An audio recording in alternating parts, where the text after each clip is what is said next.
What's going on, everybody? Josh Engleman for Awesemo.com, and I am back with my NBA DFS contenders on FanDuel for Thursday, May 13th. Now be sure to hit that like button, subscribe to the channel, and hit the notification bell so you know when this and all of our other content goes live. Follow me on Twitter, at Josh Engleman, so you can get updates to these sim results as we get closer to lock. And finally, let me know in the comments section who is your favorite and least favorite of my contenders for today's slate. We are rounding out the bottom of my top 10 with RJ Barrett, Julius Randle, Nikola Jokic, Malachi Flynn, and Domantas Sabonis on the outside looking in. Who will be my favorites, my top 5 plays for today? It's time to find out. First up at number 5, we're going to the power forward spot, and we're paying all the way up for Giannis Antetokounmpo, and I'm not going to lie, this one makes me a little nervous. Projected for 54.5, the goal's 60.5, and he is in the optimal lineup 30% of the time. The big key here for Giannis, they're taking on the Indiana Pacers. This is a massive pace-up spot. They gained 4 possessions over their average. Now, I only gave Giannis 32 minutes. I think that's sort of the ceiling. I'd be very surprised if he played 35, 36 minutes here. But if he plays 32 minutes, he could still get to 60 fantasy points and hit that GPP goal. I've got him in for 1.7 fantasy points per minute. That's 29 real points, 10.5 boards, plus 6 assists, and 2.5 stocks in a perfect matchup against the Pacers.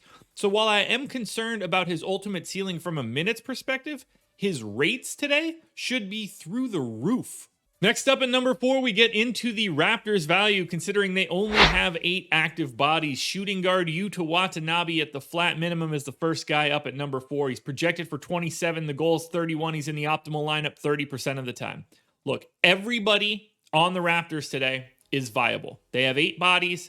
Everybody's going to play big minutes. The starting lineup will be very important.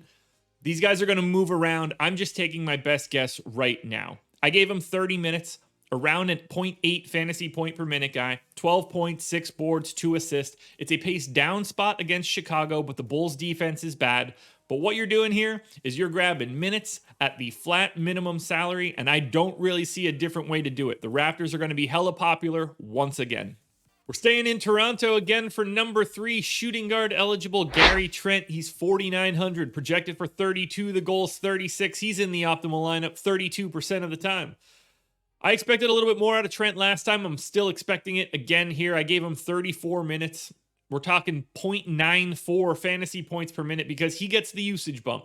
27% usage, 22 real points, and then very little else. 3 boards, 2 assists, maybe a steal. Clearly, same matchup against Chicago. I'm not going to keep beating that one into the ground.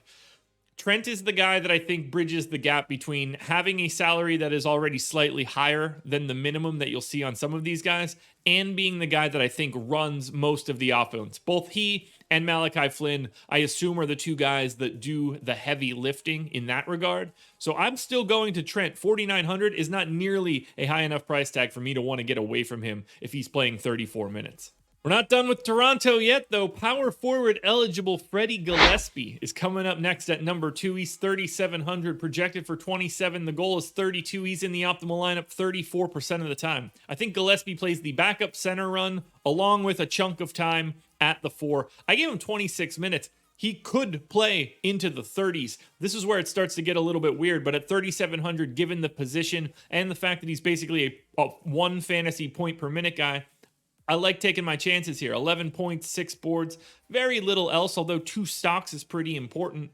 Gillespie is just another one of the pay down options you can grab for the Raptors. So you see Gillespie, Trent, Watanabe, and Flynn all showing up here in the top 10.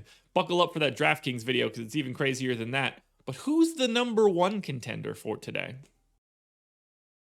Before we figure that out, one last reminder, please hit that like button, subscribe to the channel, and hit the notification bell so you know when everything goes live. Then head into your web browser, go to Twitter, follow me at Josh Engleman. It's the only place you're going to get updates to my sim results as we get closer to lock. And finally, in the comment section underneath this video, I need your favorite contender, your least favorite contender, and the guy that you think should have been on this list that you didn't see. We don't have a Raptor in the number 1 spot. That spot belongs to Michael Porter Jr. Small forward eligible, just 7,400, projected for 40. The goal's 46. He is in the optimal lineup 36% of the time. And that's exactly how many minutes I have him playing as well. 36. 1.1 fantasy points per minute in a dream spot. Minnesota's defense stinks. Huge pace up spot for Denver. They gained 3 possessions over their average. 24% usage for Porter. That's 25.7 boards, maybe one of everything else. Because of how low this price tag is, at a small forward spot that is pretty difficult to fill, he works in this mid-tier where you can pay down elsewhere and then fire bullet after bullet at pay-up options like Giannis, like Jokic, like Julius Randle. These are just guys that are in the top 10. The value is going to be there today, but Porter works no matter what style of lineup you're building. Michael Porter Jr. is the #1 contender on FanDuel for today.